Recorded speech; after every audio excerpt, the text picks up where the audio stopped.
Hello बच्चों, let's read this question.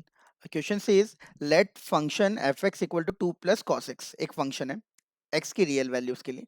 हमको दो स्टेटमेंट दी है। स्टेटमेंट वन है फॉर ईच रियल टी, किसी टी के लिए there exist a point c in t से t comma t plus pi such that उसका डिफरेंशिएशन जीरो होगा।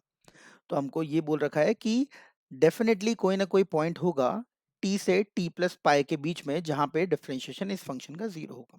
दूसरा स्टेटमेंट है एफ ऑफ टी जो है वो f of t plus two pi के बराबर है। चलिए तो हम दोनों स्टेटमेंट को एक एक करके देखते हैं कि कौन सा सही है कौन सा गलत है और एक्सप्लेनेशन है या नहीं। तो अगर हम फंक्शन को देखें तो फंक्शन है टू प्लस कॉस एक्स और फंक्शन का डिफरेंशिएशन जो है वो हमको पता है होगा माइनस साइन एक्स। अब हमको पहले स्टेटमेंट में क्या बोल रखा है कि x की वैल्यू अगर हम किसी भी पॉइंट t से लेके कोई भी पॉइंट t से लेके t प्लस पाई तक जाएंगे तो डिफरेंशिएशन जीरो हो जाएगा क्या? डिफरेंशिएशन जीरो हो जाएगा तो हम बोलेंगे बिल्कुल जीरो होगा। क्यों? क्योंकि t से लेके अगर t प्लस पाई कोई सा भी एक पॉइंट लो, कोई सा भी साइन एक्स के कर्व में कोई सा भी एक पॉइंट लो, कोई सा भी एक पॉइंट लो और उससे पाई आगे तक जाओ।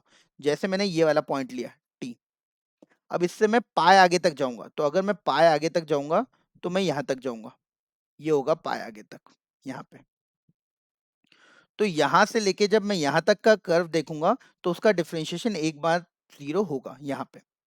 तो आप कोई सा भी इंटरवल निकाल लो, कोई सा भी इंटरवल निकाल लो जहां पे एक पॉइंट लो टी और उस पॉइंट टी से लेके आगे 180 डिग्री तक का ग्राफ लो साइन एक्स का। उस पॉइंट टी से आगे 180 डिग्री तक का ग्राफ लो, आपको डिफरेंशिएशन जीरो कहीं ना कहीं एक ना एक बार मिल जाएगा, या तो मैक्सिमा आ जाएगा या तो मिनिमा आ जाएगा। तो पहला स्टेटमेंट तो सही है।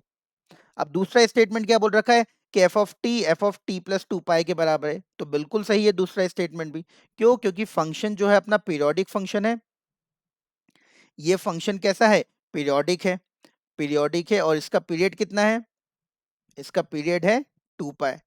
तो डेफिनेटली एफ ऑफ टी बराबर f of t plus two pi होगा। तो सेकंड स्टेटमेंट भी सही है, लेकिन सेकंड स्टेटमेंट फर्स्ट स्टेटमेंट का एक्सप्लेनेशन नहीं है। तो first and second statement are correct but second statement is not correct explanation of first. Option number b अपना आंसर आया।